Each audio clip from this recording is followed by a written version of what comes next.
सांगला हिल में एक नहायत अफसोसनाक और दिलखराश हादसा पेश आया जिसने हर आंख को अश्कबार कर दिया।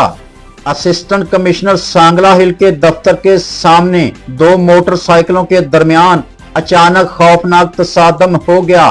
टक्कर इतनी शदीद थी कि 40 साला शख्स मोहम्मद जावेद वल्द मोहम्मद बूटा कौम मलक रहायशी मोहल्ला अहमद आबाद गली नंबर 9 मौका पर ही जान की बाजी हार गए। एक पल में हंसता बसता घर उजड़ गया और अहले खाना पर गम का पहाड़ टूट पड़ा।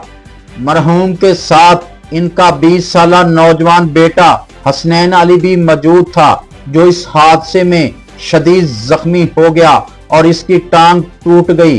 बाप को अपनी आंखों के सामने खोते हुए इस नौजवान पर जो क़यामत गुजरी होगी, इसका अंदाजा लगाना भी मुश्किल है।